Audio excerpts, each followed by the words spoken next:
Shalom saudaraku, beberapa waktu yang lalu saya memberikan pernyataan bahwa Pendeta Dr. Erastus Sabdono adalah seorang teolog Trinitarian. Menurut saya memang beliau adalah seorang teolog Kristen Trinitarian. Beberapa buku yang ditulis beliau tentang Tritunggal kealahan menunjukkannya, meskipun ada yang tidak menyetujuinya dan keberatan dengan pernyataan saya. Sebelumnya saya juga telah menanyakan pertanyaan singkat tentang konsep Tritunggal yang mengajarkan adanya subordinasi fungsional kekal Sang Anak kepada Bapa, atau hubungan otoritas dan subordinasi yang eksis dalam Trinitas yang dikenal dengan akronim ERAS atau IFS atau ISS. Sayang, saya tidak mendapatkan respons yang saya harapkan. Beberapa cuplikan video berikut dalam presentasi ini akan menunjukkannya. Dengan latar belakang ini, saya menyuguhkan materi ini untuk menunjukkan perkembangan doktrin Tritunggal kealahan di era kontemporer ini. Perkembangan mana perlu diketahui oleh semua apologet Kristen Trinitarian agar tidak lagi memberi label sesat atau bidat kepada sesama teolog Kristen Trinitarian. Dalam video ini saya tunjukkan dua kubu teolog Trinitarian yang berbeda penafsiran tentang Tritunggal kealahan. Kubu yang satu mempertahankan Tritunggal ortodoksi seperti yang dirumuskan di Nisea Konstantinopel, di mana ada kesetaraan mutualistis dalam Tritunggal kealahan. Proponen penafsiran adanya kesetaraan mutualistis ini di era kontemporer dalam Tritunggal kealahan adalah Kevin Giles dan Millard Erickson. Kubu yang kedua menafsirkan adanya subordinasi fungsional kekal dalam Trinitas yang menyatakan bahwa ada hierarki unilateral dalam Tritunggal kealahan. Bapa yang supreme, paling tinggi, Sang Anak adalah subordinasi Bapa, tunduk kepada Bapa, dan Roh Kudus lebih rendah dari Bapa dan Anak. Ini dikenal sebagai Tritunggal neo-subordinasionisme, dan yang memopulerkannya adalah Wayne Grudem dan Bruce Ware serta kawan-kawan mereka yang lain. Meskipun berbeda penafsiran tentang Tritunggal kealahan, tetapi mereka tidak saling memberi label sesat atau bidat kepada pihak yang berbeda penafsiran tentang Trinitas atau Tritunggal kealahan. Ini yang patut dicontoh oleh para apologet Trinitarian di Indonesia. Berikut saya langsung saja menyuguhkan akan video tentang dua kubu ini dalam Trinitarianisme kontemporer.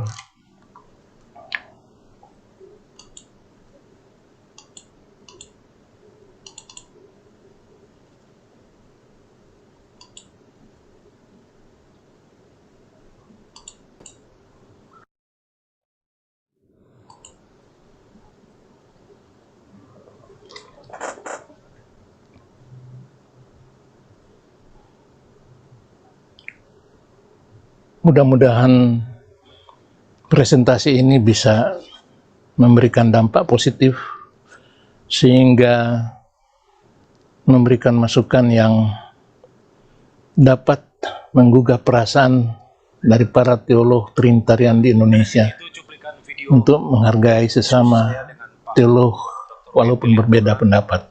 Tentang posisi teologis yang dianut oleh Pak Erastus Sabdono.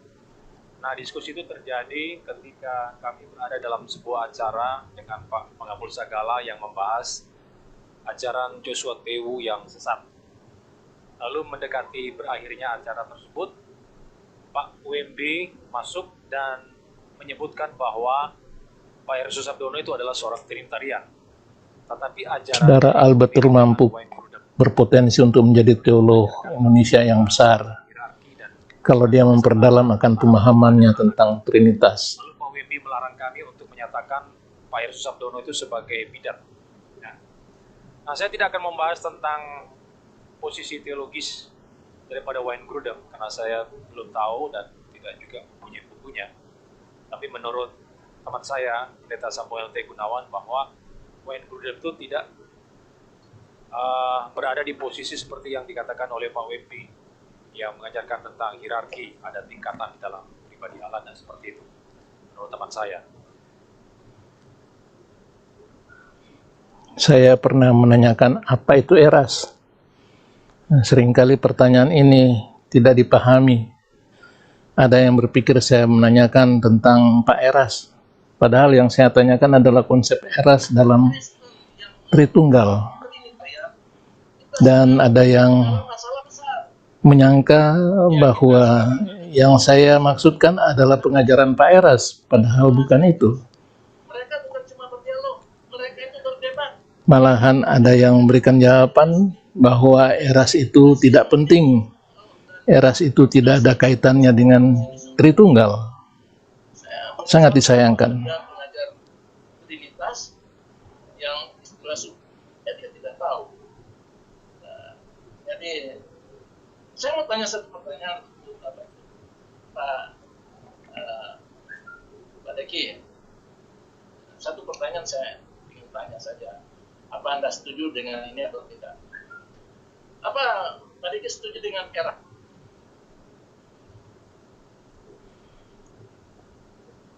Bisa dengar pertanyaan saya? Tidak Pak, saya tidak dengar. Setuju dengan apa? Apa Pak Deki setuju dengan eras? Oh tidak, saya tidak setuju. Beliau mengajarkan, saya sudah bikin 4 video respons secara eksegetis untuk menanggapi posisi Pak Eras ketika kontroversi itu muncul. Saya tidak setuju. Sorry. Saya bicara orang ini. Saya tanya, Pak Deki setuju dengan eras atau tidak? Yang mana? Ajarannya yang mana Pak? Ya. Pak Eras Susabdono. Yang Pak Deki maksudkan eras Susabdono. Saya ada tanya eras. Pak Deki ada ikuti eras? Saya tidak ikuti beliau. Tim saya sebenarnya diajak lari jam 7. Tapi saya bilang saya bisa jam 6. Jadi setidaknya saya bisa ada waktu 1 jam. Konsep eras itu penting. Dan itu ada kaitannya dengan Tritunggal. Jadi pada mungkin ke 5 bulanan saya sudah warning ayat 8. Sangat disayangkan saya mendapatkan jawaban bahwa konsep eras itu tidak penting. Dan tidak ada kaitannya dengan Tritunggal. Itu tidak penting, eras itu tidak penting. Tidak ada kaitannya. Ini menantang pada saudara saya ini untuk merubah jawabannya. Tertullianus adalah menempatkan anak itu seperti subordinate atau minor, sedikit minor dari Bapa. Kemudian menempatkan Roh Kudus sedikit minor dari Bapa dan anaknya, itu kesalahan Tertullianus. Tapi bahwa anak Bapa Roh Kudus itu una substantia ya, substansia ya, satu substansi, homoousios, itu tidak berbeda dengan konsili Nisea begitu. Jadi sangat berbeda dengan apa yang diajarkan Dr. Heru Susabdono atau yang diajarkan Arianisme atau yang diajarkan di dalam saksi-saksi Yehova. Gitu. Kita akan coba mulai. Sesudah saya tampilkan video-video tadi, saya mau katakan bahwa salah satu alasan materi ini dibuat yaitulah sebagai pembekalan bagi hamba-hamba Tuhan, pendeta-pendeta di gereja Advent, karena doktrin Trinitas itu adalah salah satu doktrin yang penting dan utama dalam 28 doktrin dari gereja Advent.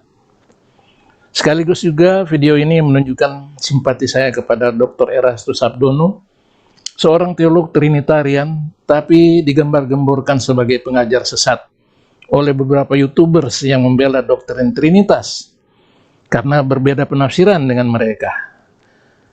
Beliau sudah menulis bahwa pengajaran mengenai Tritunggal itu adalah kekuatan dan keunggulan kekristenan. Dan dia menulis, percuma mempelajari tentang Tritunggal kalau pemahaman kita tentang Tritunggal itu tidak menghasilkan perubahan tabiat kita menjadi seperti Tuhan Yesus. Dia menyatakannya dan saya sangat tergugah dengan pernyataannya ini. Pemahaman kognitif itu bukan itu yang perlu. Dan dalam video ini juga saya tunjukkan dua kubu yang berbeda tentang penafsiran Tritunggal, tapi tidak saling membidatkan, tidak saling memberikan label bidat atau sesat, walaupun harus berbeda dalam penafsiran tentang Tritunggal kealahan. Yang satu dari kubu Tritunggal ortodoksi, yang satu dari kubu Tritunggal neo subordinasionisme. Nah, itulah sebabnya saya katakan kalau kita belum terlalu paham, ya kita harus lebih mendalami akan doktrin ini. Kalaupun kita sudah lama menyelesaikan tingkat doktoral, ya kita harus luangkan waktu, ambil sabbatical leave untuk mengupdate pemahaman kita, supaya dapat mengikuti akan perkembangan kontemporer. Ada beberapa buku baru yang ada kaitannya dengan perdebatan Tritunggal kealahan di mancanegara. Saya tampilkan ada 4 di sini, yaitu Trinitarian Theology, Trinity Without Hierarchy, ada Mutual Hierarchy, dan juga adalah The Son Who Learned Obedience. Ini bagus dibaca kalau kita mau mengikuti perkembangan terakhir tentang Tritunggal. Ada beberapa buku yang lain juga yang saya tampilkan di sini yang diperlukan oleh setiap orang yang mau mendalami apa yang terjadi dengan doktrin Tritunggal dewasa ini. Tentu saja ada buku-buku yang klasik yang kita perlu tahu dan perlu kita baca untuk melengkapi diri kita, agar kalau kita ditanya, kita berikan jawaban yang memuaskan, bukannya jawaban yang melenceng, lari dari apa yang ditanyakan. Ini yang ditulis oleh Augustine, Karl Rahner, dan juga yang Erikson. Semuanya ini adalah tulisan-tulisan yang penting untuk dibaca oleh setiap orang yang mau menjadi apologet Kristen untuk membela Trinitas. Jadi ada banyak buku yang baru. Sayang memang semuanya itu dalam bahasa Inggris. Jadi ada keterbatasan bahasa mungkin, tetapi kalau kita mau menjadi seorang yang betul-betul unggul, kita harus menguasai. Apa yang lemah yang kita miliki itu harus kita tingkatkan kemampuan kita. Jangan puas mengambil dari materi-materi yang sekunderi sifatnya. Secara lokal juga memang ada. Dr. Erastus Sabdono sudah menulis tentang Tritunggal. Ada tulisan dari Pak Stephen Tong tentang Allah Tritunggal. Saya juga menulis sebuah buku tentang Trinitas. Dan yang satu lagi ditulis oleh Dr. Welly Panjensolang. Ini adalah 4 penulis lokal. Dan kalau kita mengikuti ada 2 kubu yang saling bertentangan dalam penafsiran. Yang satu Trinitas ortodoksi yang mengakui adanya satu substansi alat dan ada kesetaraan mutualistis. Kalaupun ada subordinasi, sifatnya itu hanya temporary. Ini bagi mereka yang ada di kubu Trinitas ortodoksi. Dan mereka ini sangat menolak akan penafsiran kubu yang kedua, yaitu kubu Trinitas neo subordinasionisme, yang mengakui betul ada satu substansi dalam Tritunggal, tetapi ada juga hierarki di dalamnya.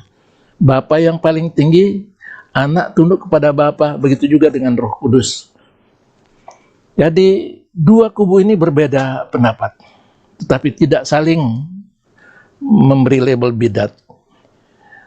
Sekarang ini subordinasi fungsional kekal dalam Trinitas itu populer. Yang mendukungnya adalah Wayne Grudem dan Bruce Ware. Tetapi penafsiran itu ditolak oleh Kevin Giles dan Millard Erickson. Semuanya adalah Trinitarian, tapi berbeda penafsiran. Yang mendukung konsep eras, konsep IFS, konsep ISS itu adalah Wayne Grudem dan Bruce Ware. Kita boleh melihat pendapat mereka dalam buku-buku yang mereka tulis. Tentunya Wayne Grudem itu sangat terkenal dengan sistematik teologinya yang best seller, dipakai di banyak negara dan di kalangan para akademisi di STT. Trinitarian kontemporer yang menolak adalah Kevin Giles dan Millard Erickson. Mereka menolak akan eras, yaitulah eternal relations, authority and submission. Ini mereka mempertahankan akan kesetaraan seperti yang diungkapkan dalam Credo Nicea. Kita coba melihat sekarang pendukung dari konsep eras, yaitulah Wayne Grudem. Dia dalam buku Sistematik Teologi pasal 14 khususnya dia menulis tentang adanya kesetaraan Bapa, Anak, dan Roh Kudus secara ontologis, tetapi secara fungsional dalam kekekalan Bapa itu lebih tinggi dari Anak, Anak tunduk kepada Bapa, dan Roh Kudus itu lebih rendah. Dan inilah konsep yang disebut eternal functional subordination. Secara ontologis setara ini Bapa, Anak, dan Roh Kudus, tetapi secara fungsional ada hierarki. Bapa yang paling tinggi, atribut mereka itu setara, sama, satu, tapi ada subordinasi dalam peran mereka. Bapa itu memberikan peran, memberikan komando, mengarahkan, mengutus. Anak itu berperan menuruti, mematuhi, tunduk kepada Bapa. Dan hubungan itu antara Bapa dan Anak dan Roh Kudus itu dalam hierarkian itu berlangsung secara kekal. Kekal di masa lalu dan kekal di masa yang akan datang. Jadi pendapat itu dari Wayne Grudem ditunjang juga oleh Bruce Ware. Dia adalah pendukung dari konsep ketundukan sang anak kepada Bapa secara kekal, atau subordinasi anak kepada Bapa. Bruce Ware dan Wayne Grudem mengakui bahwa Bapa dan Anak itu satu substansi, setara dalam kealahan. Jadi secara ontologis satu, setara, sama. Tapi secara fungsional, maka mereka punya peran yang berbeda. Bapa itu peran yang tertinggi. Dia patut mendapatkan penghormatan yang paling tinggi, kemuliaan yang paling tinggi. Dan di bawahnya itu ada Anak, sang Anak yaitu Yesus. Dan di bawahnya lagi ada Roh Kudus. Peran itu menentukan hubungan yang kekal antara Bapa, Anak, dan Roh Kudus dalam Tritunggal kealahan. Nah, inilah yang disebut Trinitarian neo-subordinasionisme, yang berbeda dengan Trinitarian ortodoksi. Jadi dua figur, dua teolog ini menunjukkan bahwa Bapa itu adalah the supreme member of the Trinity, anggota Trinitas yang paling supreme, paling tinggi. Dan kemudian ada Anak, lalu Roh Kudus. Dan ini tidak ada perubahan dan tidak bisa diputar balik, no alteration. Itu pola ini tidak bisa diputar balik. Bapa itu paling tinggi, Anak yang di bawahnya, dia tunduk kepada Bapa. Walaupun semuanya itu disebut Allah, tetapi berbeda dalam peran dan hubungan. Jadi Bapa itu otoritasnya yang paling tinggi, Anak itu subordinasinya dalam otoritas. Jadi selalu kita melihat ada hierarki di sini. Bapa yang lebih supreme dari semua. Dan dia itu punya otoritas yang paling tinggi. Namun demikian, penafsiran yang kontemporer itu tentang adanya subordinasi kekal ditentang oleh Kevin Giles. Dia sangat menentang akan adanya subordinasi kekal dalam Tritunggal kealahan. Dia tetap berpendapat bahwa dalam Tritunggal kealahan tidak ada subordinasi, yang ada itu adalah kesetaraan secara ontologis, begitu juga dalam peran Bapa, Anak, dan Roh Kudus. Jadi Kevin Giles ini adalah seorang yang begitu kuat mempertahankan akan penafsiran Tritunggal kealahan seperti yang dirumuskan di Nisea dan Konstantinopel. Jadi dia yang sangat menentang akan penafsiran Wayne Grudem dan Bruce Ware. Dia didampingi oleh seorang yang lain yang kita semua kenal, yaitulah Millard Erickson.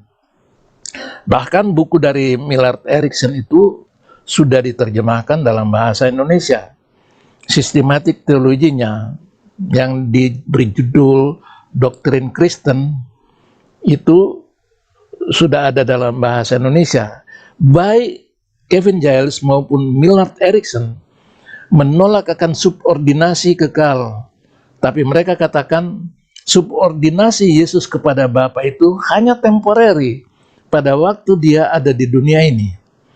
Jadi kalau begitu, maka Millard Erickson ini sangat mengemukakan pendapat bahwa ketundukan Yesus kepada Bapa itu tidak kekal, melainkan hanya selama dia menjalankan misi penyelamatan di dunia ini.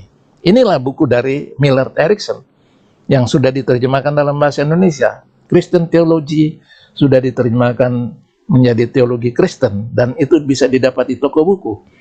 Apa yang dia tulis di sana menunjukkan bahwa dalam Trinitas itu tidak ada subordinasi kekal, tidak ada hierarki kekal. Yang ada hanyalah subordinasi temporary dari sang anak kepada Bapa pada waktu sang anak ini menjadi manusia. Jadi bagi dia itu subordinasi itu hanya bersifat temporary, tidak kekal. Jadi sangat menentang akan penafsiran dari Wayne Grudem.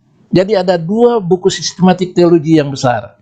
Satu ditulis oleh Millard Erickson yang mendukung kesetaraan Bapa, Anak, dan Roh Kudus dalam peran dan fungsi.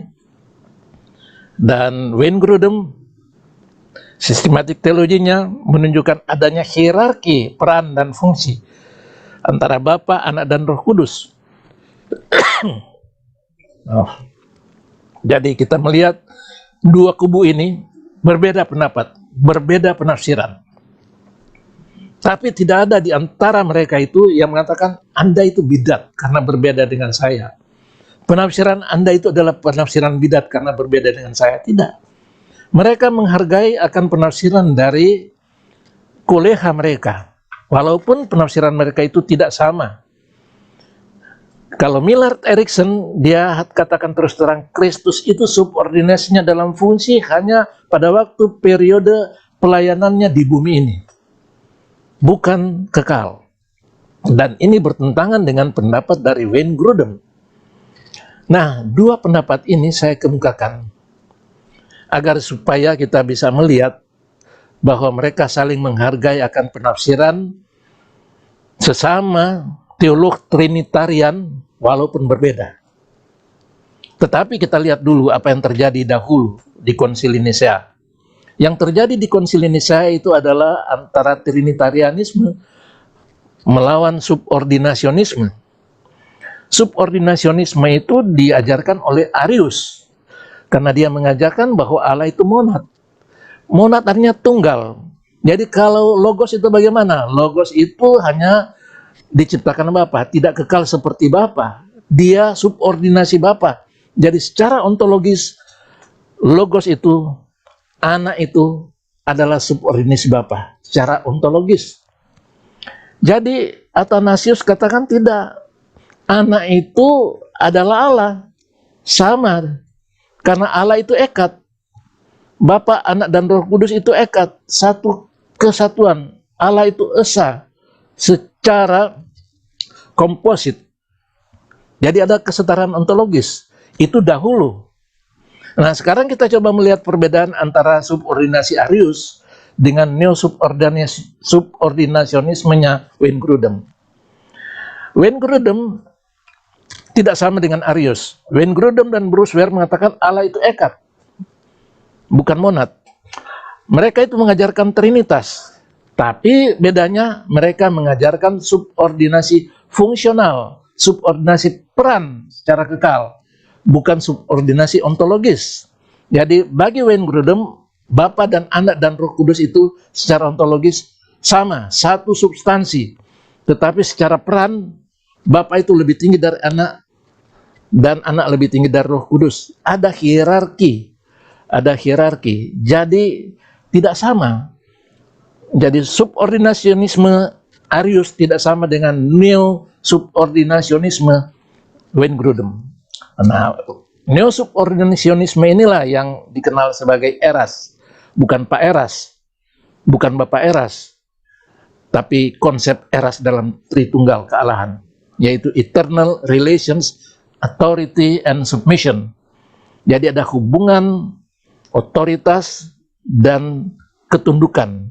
Bapa itu paling tinggi, Anak itu tunduk kepada Bapa. Dan itu secara kekal. Itu juga dikenal sebagai EFS, Eternal Functional Subordination, atau ESS, Eternal Submission of the Son to the Father. Jadi, dua kubu ini berbeda. Trinitas ortodoksi dari Kevin Giles dan Millard Erickson berbeda dengan neo-subordinasinya dari Wayne Grudem dengan Bruce Ware.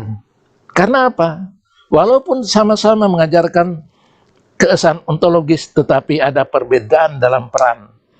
Bagi Trinitas ortodoksi, perannya itu ada dalam kesetaraan, kerjasama bersama-sama. Tapi dalam neo-subordinasionisme ada hierarki. Bapa yang paling tinggi, kemudian Anak tunduk kepada Bapa, begitu juga Roh Kudus. Kesetaraan mutualistis ada dalam Trinitas ortodoksi, dan subordinasi fungsional itu sifatnya sementara. Sedangkan Trinitas neo-subordinasionisme ada hierarki unilateral yang tidak bisa dirubah. Subordinasi fungsional kekal. Inilah yang ada dalam dua kubu Trinitarian kontemporer. Tapi tidak ada yang saling mengatakan Anda bidat karena berbeda dengan saya, Anda sesat karena mengajarkan penafsiran yang berbeda dengan saya. Trinitas ortodoksi itu kita kenal dengan adanya perisai Trinitas. Ada mutualitas yang ada di sana, kesetaraan yang ada dalam Bapa, Anak, dan Roh Kudus sebagai satu Allah.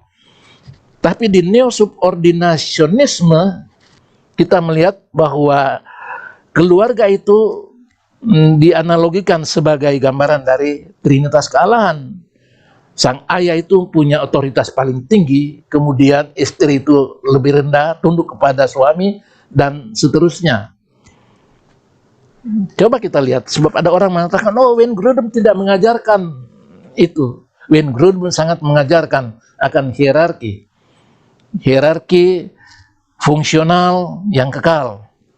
Jadi peran itu ada hierarkinya. Bapa itu memberikan komando, memberikan arahan, mengutus.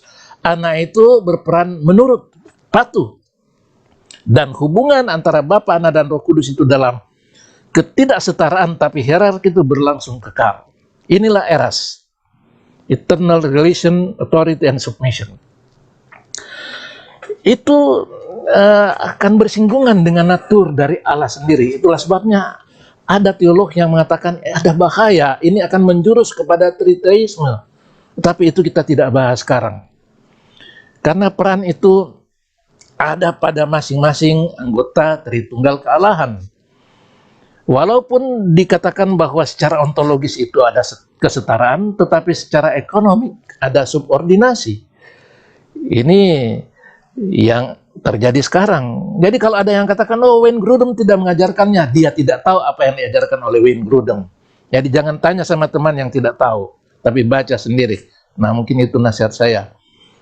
Jadi anggota pribadi Trinitas itu setara, tetapi perannya berbeda menurut Wayne Grudem secara kekal.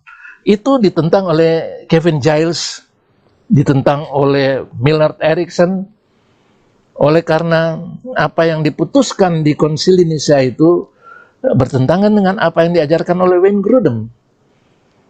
Kevin Giles dan Millard Erickson tidak menunjang akan pengajaran bahwa sang anak itu tunduk kepada Bapa, otoritasnya lebih rendah dari Bapa. Betul, dia itu secara temporary tunduk kepada Bapa pada waktu dia melayani di bumi ini, tetapi itu tidak menunjukkan bahwa subordinasinya kekal. Dia itu memilih untuk tunduk kepada Bapa, tetapi itu tidak menunjukkan subordinasi ontologis yang kekal. Jadi dalam tulisan-tulisan mereka, Kevin Giles dan Millard Erickson sangat menolak ini subordinasi kekal sang anak kepada Bapa. Oleh karena itu, kalau kita mau simpulkan secara singkat, maka Trinitarian Ortodoksi itu mengakui Bapa, Anak, dan Roh Kudus itu sama dan satu secara ontologis, ada kesetaraan mutualistis dalam Tritunggal. Peran sang anak itu hanya bersifat sementara waktu melayani di bumi, dan ini pendukungnya adalah Kevin Giles dan Millard Erickson. Sedangkan Trinitarian Neo-Subordinationisme itu pendukungnya adalah Wayne Grudem dan Bruce Ware yang mengajarkan bahwa secara ontologis Bapa, Anak, Roh Kudus itu sama dan satu, tapi berbeda, ada subordinasi peran yang kekal. Bapa yang paling tinggi, Anak tunduk, dan begitu juga Roh Kudus. Kalau kita belum tahu, maka kita perlu mendalami akan pemahaman kita tentang Trinitas kalau mau menjadi apologet Kristen yang mumpuni. Kalau kita sudah lama mendapat gelar doktor teologi, jangan lupa kita harus luangkan waktu menikmati apa yang disebut sabbatical leave. Karena apa? Kita kembali kepada pernyataan Dr. Erastus Sabdono. Percuma mempelajari tentang Tritunggal kalau pemahaman kita tentang Tritunggal itu tidak menghasilkan perubahan tabiat kita menjadi seperti Tuhan Yesus. Saya sangat tergugah dengan pernyataan ini. Kita tidak perlu hanya mengetahui tentang Tritunggal. Itu hanya soal kognitif. Tetapi secara afektif itu apakah itu mempengaruhi akan kerohanian kita? Kita harus berusaha dalam hidup kita ini oleh kasih karunia Tuhan Yesus Kristus mau menjadi seperti Dia dalam tabiat. Karena kita semua ini punya mandat, amanat agung untuk pergi memberitakan Injil kepada semua bangsa di dunia dan membaptis yang percaya dan mengajar mereka melakukan segala sesuatu yang Tuhan Yesus perintahkan, dan Dia berjanji menyertai kita. Banyak yang mau pergi, betul banyak. Itulah sebabnya banyak STT. Karena ada amanat agung yang mengajak kita untuk pergi, untuk menjadikan murid bangsa-bangsa, menjadi murid Yesus. Tapi walaupun kita semua mau pergi, tidak semua mau datang kepada Yesus. Itu celakanya. Dengan spirit mau pergi, tetapi tidak mau datang dulu belajar dari Yesus. Secara jelas dia mengundang kepada kita untuk datang belajar kepadanya. Dia bilang, mari kepadaku, belajar kepadaku, aku lembut dan rendah hati. Banyak orang menjadi sombong, malah suka marah, oleh karena dia sudah mengenal akan Tritunggal. Dan orang lain berbeda dengan apa yang dia tafsirkan, dan dia marah. Bahkan ada yang menyebut orang yang berbeda itu bidat. Bukan itu. Marilah kita belajar kerendahan hati dari Yesus. Mau menjadi seperti Dia dalam tabiat, mengasihi sesama, apalagi sesama teolog Trinitarian. Saya akan akhiri presentasi ini dengan harapan Tuhan memberkati kita. Kasih karunia Tuhan Yesus Kristus dan kasih Allah dan persekutuan Roh Kudus menyertai kamu sekalian. Amin.